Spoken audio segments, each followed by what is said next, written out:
Сәлеметсіздер ме? Қазір сіздермен n-ге қатысты мына өрнектің кез келген натурал сан үшін 18-ге қалдықсыз бөлінетіндігін дәлелдейік. Яғни мынадай тұрған 3 нүкте бұл мына 18-ге қалдықсыз бөлінеді деген сөз екен. Ал енді бірінші n тең 1-ді алатын болсақ, сонда 4-тің 1 дәрежесі қосылған 6 көбейтілген 1 азайтылған 10. Бұдан 0 шығады, ал 0 дегеніміз бізде қандай? 18-ге қалдықсыз бөлінеді. Бәрібір өйткені 0 кез келген санға бөлінеді. Тура осылай егер сіздер n-нің орнына 2-ні алып көрсеңіздер болады. Сонда n-нің квадраты қосылған 6 көбейтілгеннен азайтылған 10. Бұл нешеге тең? 16. Келесі 12-ден 10-ды азайтсақ 2, 16-ға 2-ні қосамыз 18, ал 18 18-ге қалдықсыз бөлінеді. Келесі, олай болса n тең k қандай да бір k деген натурал сан үшін дұрыс деп ұйғарамыз. Сонда бұдан бізде мынадай тұжырым шығады, яғни 4-тің k дәрежесі көбейтілген 6k минус 10. Бұл 18-ге қалдықсыз бөлінеді екен.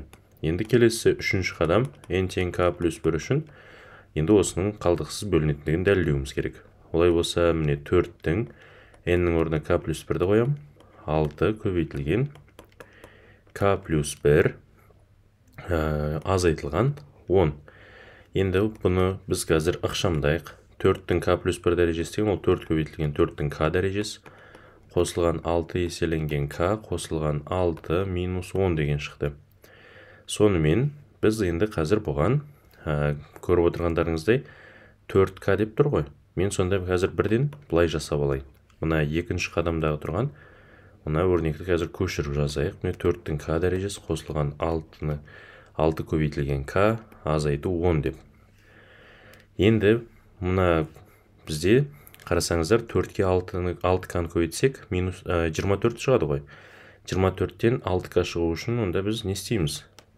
Азайтылған 18k-ны жазуымыз керек. Сонда жақшаны ашсаңыздар, 24-24-тен 18 азайтсаңыздар, мына 6k-ның өзі шығады. Ал енді келесі, бұл екеуін азайтатын болсаңыздар, сіздерде қандай сан шығып тұр? Минус 4. Енді минус 4 шығу үшін бұдан бізде минус 4 қарасаңыздар, қазір біз жақшаны ашамыз ғой. Жақшаны ашқан кезде минус 40 шығып тұр. Минус 40-қа нешені қоссаңыздар, минус 4 шығады деген кезде ол плюс 36 болады екен. Сонда бұл түсінікті болу үшін мен бұлай жазайын. 4 көбейтілген 4-тің k дәрежесі қосылған 4 көбейтілген 6k азайтылған 10, азайтылған 40 дейік. 4 көбейту 10 деп.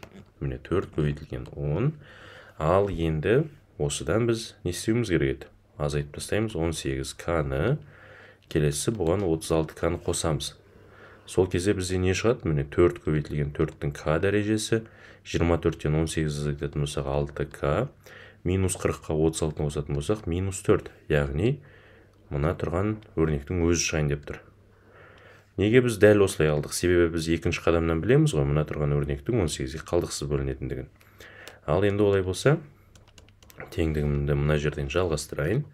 4-тің k дәрежесі қосылған 6k минус 10. Келесі бұдан біз минус 18-ді жақшаның сыртына шығарып жіберейік. Сонда k қосылған 2 деген, k азайту 2 деген шығады.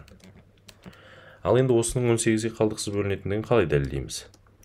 Екінші қадамнан мына тұрған 4-тің k дәрежесі плюс 6k минус 10 бұл қандай еді? 18-ге қалдықсыз бөлінетін. Ал енді мына тұрған өрнекте бізде қандай 18-ге қалдықсыз бөлінеді? Себебі ол қандай екен? 18-ге еселі. Сонда әрқайсысы 18-ге қалдықсыз бөлінсе, онда олардың айырымы да 18-ге қалдықсыз бөлінеді деген сөз екен. Сонымен дәлелдеуімізді аяқтадық.